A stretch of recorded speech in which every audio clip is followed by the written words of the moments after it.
face, same vibe. It's just good to have him back. Welcome to Ray Runner. What? Welcome to Ray Runner Does Music, where today we're looking at the 8th album from Linkin Park, From Zero. This is the first album released since the tragic passing of vocalist Chester Bennington back in 2017, and now features the vocalist of the band Dead Sarah, Emily Armstrong, as the new vocalist.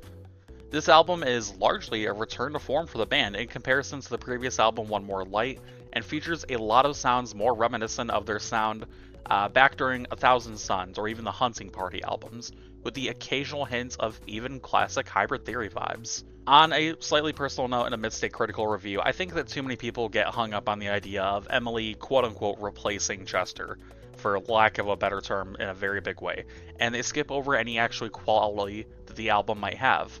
So let's skip any weird controversy and focus on the critical aspects. Like I said, this is a return to form and for all intents and purposes a pure Linkin Park album from start to finish. They have yet to have an album at all that doesn't feel like it's at least a little bit Linkin Park, and this is it's just that. They managed to accomplish the task of being both sort of half mellow, half aggressive, as well as just continuing their overall feeling and vibe that they've always had. I feel like the mellow parts sort of started to overtake the band's sound, starting with their album A Thousand Suns, when you got songs like Waiting for the End, or even to a certain degree, The Catalyst. And you do find more condensed versions of that sort of type of side of the band on a track like Stained, which I feel very much falls on the underrated side of things, with its departure from the singles and their focus on a more in-your-face feeling.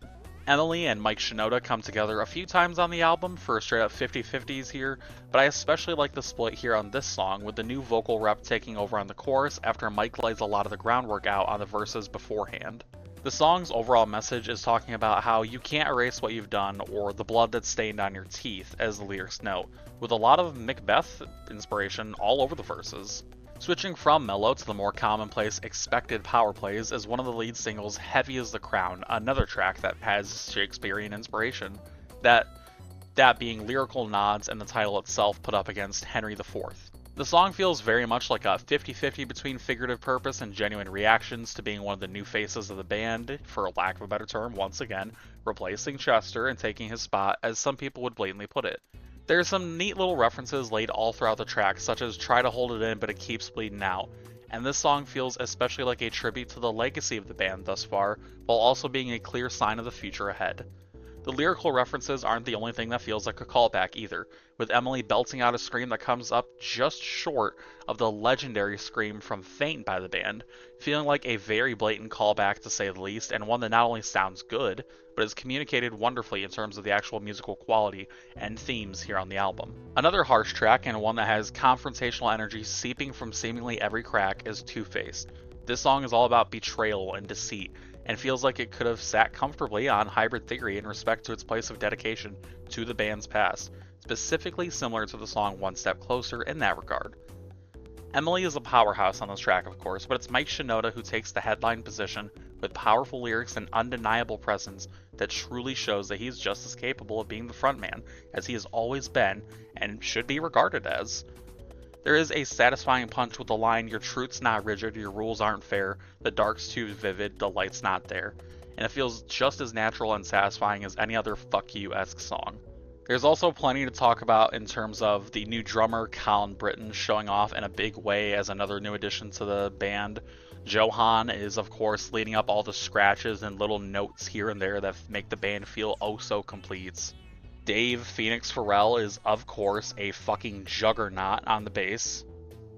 And you can never talk about Linkin Park without talking about that stinging guitar from Brad Delson, especially on songs like Heavy as the Crown and Two-Faced. I said at the beginning and I'll say it again, this album is Linkin Park at its core, and at the strongest they've been, I would argue, at the very least since Minutes to Midnight, but quite possibly since Hybrid Theory, for their emotion and pure attitude that they have in every single track here.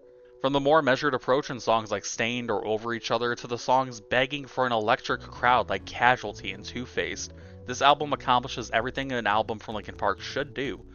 While it's a controversial take considering the circumstances around the album, in critical senses, One More Light was arguably one of the weaker outings from the band, speaking from a truly critical perspective. following a trilogy of albums that continue to take more risks and chances, with Minutes to Midnight, A Thousand Suns, and The Hunting Party in that order. So coming to this album, I had worries both as a personal fan and a lax wording here, musical critic. But having sat with this album several times over, it's safe to say the future is looking bright for the band. For these reasons, From Zero by Linkin Park gets a score of 8.6 out of 10. And that's a review. Let me know what you guys think down in the comments section below. If you are interested in getting an album reviewed by me custom, check out my social media links here at the end of the video, or my link tree down in the description. Hope you're having a good day. I hope you're staying hydrated. I'll see you next time.